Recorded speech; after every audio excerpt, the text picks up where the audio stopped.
Hello everyone. आज एक topic discuss करते हैं जो कि डिफेंस से रिलेटेड है, the difference between ballistic missile and cruise missile. पहले बैलिस्टिक मिसाइल को समझ लेते हैं, फिर क्रूज मिसाइल को समझेंगे और फिर उन दोनों के बीच का डिफरेंस को समझ लेंगे।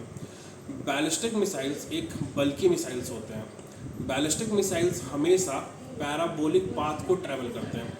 पैराबोलिक पाथ मतलब जब वो लॉन्च होंगे तो लॉन्च होने के बाद वो एक हाइट पर जाएंगे, एक पीक पर जाएंगे और उसके बाद अपने टारगेट की तरफ वो टारगेट करके टर्न लेते हैं और उसके बाद अपने टारगेट को हिट करते हैं। क्रूज मिसाइल्स अपने टारगेट की तरफ स्ट्रेट पाथ में ट्रैवल करते हैं। अब देखते हैं कि दोनों के बीच का डिफरेंस क्या है।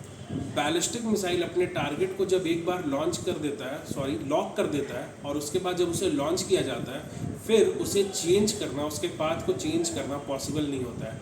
लेकिन क्रूज मिसाइल्स पे ये हो सकता है। क्रूज मिसाइल्स को लॉन्च करने के बाद भी उसके डायरेक्शन को चेंज किया जा सकता है। क्रूज मिसाइल्स अपने टारगेट को चेज करके भी हिट करते हैं। अगर टारगेट मूव कर रहा है तो क्रूज मिसाइल्स भी उसके पीछे मूव कर सकती है। बैलिस्टिक मिसाइल एक काफ़ी अच्छे हाइट पर जाके उसके बाद टर्न लेती है, लेकिन क्रूज मिसाइल थोड़ा हाइट अचीव करने के बाद ही अपने टारगेट की तरफ एकदम स्ट्रेट पाथ में फॉलो अप करती है। अब इन दोनों के बीच में डिफरेंस में ये आ जाता है कि चूंकि बैलिस्टिक मिसाइल एक काफ़ी हाइट पर जाती है तो इसीलिए रडार से बैलिस्टिक मिसाइल को ट्रैक करना ज़्यादा आसान होता है। वही क्रूज मिसाइल काफ़ी लो हाइट पे रहती है तो इसीलिए रडार से एक क्रूज मिसाइल को ट्रैक करना थोड़ा मुश्किल हो जाता है। अब बैलिस्टिक मिसाइल्स के एग्जांपल्स में होते हैं अग्नि सीरीज़ के जितने भी मिसाइल्स हैं वो सब के सब बैलिस्टिक मिसाइल है। और वहीं पे क्रूज मिसाइल्स में जो अभी बहुत लेटेस्ट मिसाइल इंडिया के पास आया था ब्रह्मोस मिसाइल, वो है। अब एक चीज़ और देख लेते हैं कि मिसाइल्स के स्पीड को कैसे मेज़र करते हैं। मिसाइल के स्पीड्स को जनरली ऐसे बोला जाता है कि ये मैक 1 है, मैक 2 है, मैक 3 है। मिसाइल्स के मैक को ऐसे हम लोग देखते हैं, speed of the missile divided by speed of the sound.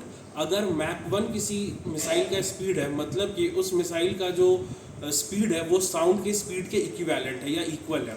Mac is equal to speed of the missile divided by speed of the sound. अगर मैक 2 किसी मिसाइल का स्पीड है तो इसका मतलब कि वो मिसाइल स्पीड ऑफ साउंड से 2 टाइम्स ट्रैवल करेगा। स्पीड ऑफ साउंड जितना भी रहेगा उसका 2 टाइम्स का जो वैल्यू होगा वो उस मिसाइल का वेलोसिटी होगा। वैसे ही अगर मैक 3 हम लोग देखें तो स्पीड ऑफ साउंड के 3 टाइम्स में वो मिसाइल जाएगा। तो ऐसे करके हम लोग मिसाइल का वो नापते हैं कि वो उसका वेलोसिटी कितना है, मैक 1 है, मैक 2 है, मैक 3 है।